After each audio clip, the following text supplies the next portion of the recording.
মই এষ্ট্ৰগুৰু ৰেখাই আপোনালোক সকলোকে মোৰ এষ্ট্ৰগুৰু ভিডিঅ'টোলৈ স্বাগতম জনাইছোঁ। আজি মই আপোনালোকৰ লগত বৃষ ৰাশিৰ লগত কোনটো ৰাশিৰ ছোৱালী অনুপযুক্ত আৰু কোনটো ৰাশিৰ ছোৱালী উপযুক্ত সেই বিষয়ে আলোচনা কৰিব লৈছোঁ। ৰাশিজোৰা বুলি ক'লে আমি 6 প্ৰকাৰৰ ৰাশিজোৰা পাওঁ। ৰাশিজোৰা চোৱাটো অতি সহজ, আপোনালোকে নিজেই পাৰে। সদায় ল'ৰাৰ ৰাশিৰ পৰা ছোৱালীৰ ৰাশিলৈকে গণিব লাগে। এই ক্ষেত্ৰত ল'ৰাৰ ৰাশিটো এৰি নহয়, ধৰি গণিব লাগে। আহক এতিয়া বৃষ ৰাশিৰ ৰাশিজোৰা চাওঁ। দ্বাদশ ৰাশিজোৰা।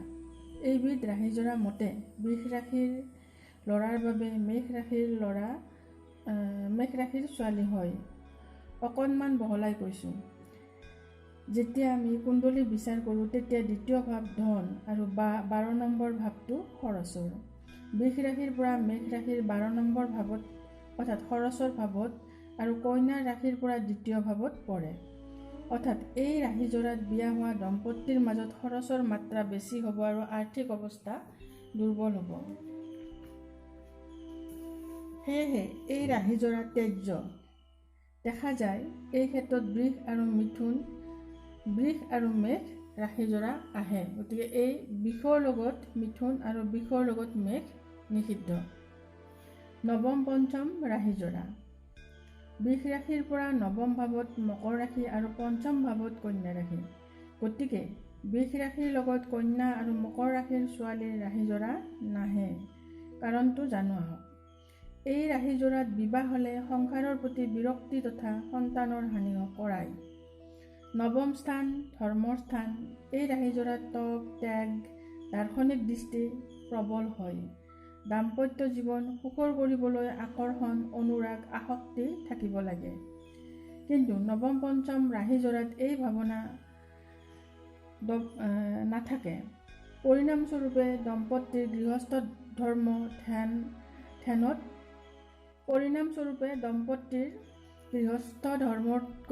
ধ্যান ধৰ্ম আদিত বেছি মনোযোগ যায় আৰু গতিকে সন্তান সুখ কম হয় আৰু গৃহস্থ সুখ কম হয়।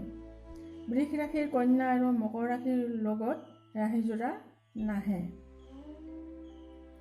সৰাষ্টক ৰাশিজোৰা। এই যিটো সৰাষ্টক ৰাশিজোৰা, এই জোৰা সকলোতকৈ বেয়া। দৰাৰ ৰাশিৰ পৰা 6ষ্ঠ বা 8ম স্থানত কন্যা ৰাশি হ'লে সৰাষ্টক ৰাশিজোৰা বুলি কোৱা হয়। এই ৰাশিজোৰাত 6ষ্ঠ ভাৱ শত্ৰুৰ ভাৱ আৰু 8ম ভাৱ মৃত্যুৰ ভাৱ। এই জোৰাত কাজিয়া পেচাল, শত্ৰুতা আদি সদায় হৈ থাকিব। কেৱল কাজিয়া পেচালেই নহয়, হত্যা, আত্মহত্যা আদি হৈ যাব পাৰে। সাংসাৰিক জীৱনত হত্যা, আত্মহত্যা আদি এনেই কিন্তু নহয়।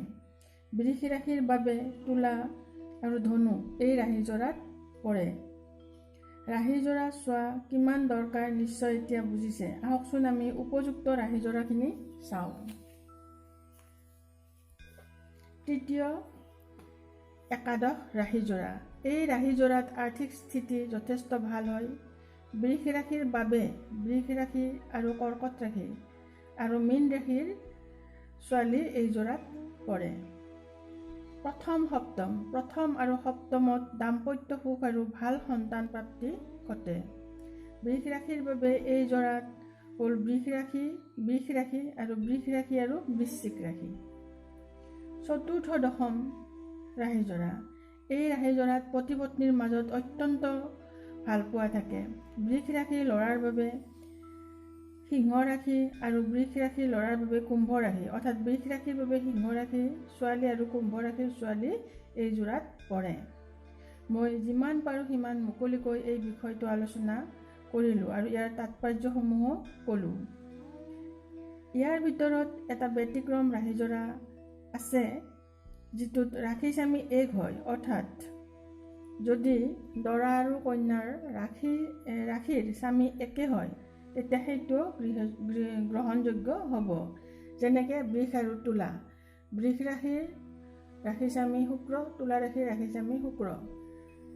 গতিকে এই ক্ষেত্ৰত ৰাশিজোৰা আহা বুলি ধৰা যায়। কিন্তু পাৰিলে যি তৃতীয় একাদশ, প্ৰথম সপ্তম আৰু চতুৰ্থ দশমৰ ৰাশিজোৰাটোকে মানি ল'লে খুবেই ভাল হয়।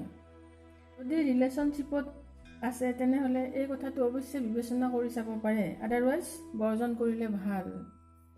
আপোনালোকে মোৰ ভিডিঅ'টো চাই থাকিব। মই ইয়াৰ পিছত মিথুন ৰাশিৰ বিষয়ে দিম, এটা এটাকৈ ৰাশিবোৰ দি থাকিম। আধুনিক হ'লেও এইবোৰ কথা মানি চলক। সংসাৰ সুখৰ হ'ব। হত্যা, আত্মহত্যাৰ দৰে জঘন্য অপৰাধ সমাজৰ পৰা নাইকিয়া হৈ যাব। মোৰ অতি মৰমৰ নৱপ্ৰজন্মৰ ল'ৰা ছোৱালীসকল, তোমালোকৰ সংসাৰবোৰ ভালে থাকক, ভালে কুশলে থাকক, অন্তৰ নাভাঙক, এয়ে মোৰ কামনা। আৰু সেইকাৰণে তোমালোকে আমাৰ আওপুৰণি সকলো নীতি নিয়মকে এৰি নিদিবা। ৰাশিজৰা চোৱাটো আমাৰ অতীজৰে পৰা চলি আহিছে, এতিয়াও তোমালোকে এই পৰম্পৰাটো ৰাখিবা। নহ'লে সমাজত প্ৰায়ে শুনা যায় যে আজি বিবাহৰ পিছত আত্মহত্যা কৰিলে, কোনোবাই বা স্বামীয়ে পত্নীক মাৰি পেলালে, ক'ৰবাত বা পত্নীয়ে স্বামীক হত্যা কৰিলে। এইবোৰ ঘটনা আমি প্ৰায়ে শুনিবলৈ পাওঁ। যদি আমি ৰাশিজৰা চাই অৰ্থাৎ কুণ্ডলী মিলাই বিবাহ এখন কৰাই, তেতিয়া এইবোৰ সমস্যা আমাৰ সমাজৰ পৰা আঁতৰি যাব। এইখিনিকে কৈ আপোনাৰ সকলোকে কুশলে থকাৰ কামনাৰে মই মোৰ এষ্ট্ৰগুৰু ভিডিঅ'টো সামৰণি মাৰিলোঁ। আপোনালোকে যদি মোৰ চেনেলটো চাই আছে তেনেহ'লে ছাবস্ক্ৰাইব কৰিব, লাইক কৰিব, শ্বেয়াৰ কৰিব আৰু কমেণ্ট কৰিব। মোৰ চেনেলটো তেনেই নতুন চেনেল, আপোনালোকে সকলোৱে সহায় কৰক যাতে আগবাঢ়ি যাব পাৰোঁ। গতিকে ছাবস্ক্ৰাইব কৰক। ময়ে নহয়, যিকোনো নতুন ইউটিউবাৰক আপোনালোকে ছাবস্ক্ৰাইব কৰক।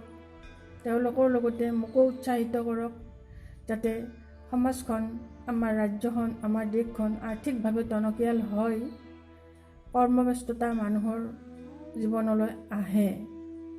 আৰু মোক কমেণ্ট কৰিব যাতে মই মোৰ ভুল শুদ্ধখিনি ঠিক কৰিব পাৰোঁ।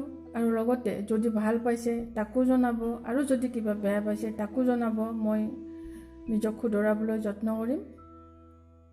ধন্যবাদ।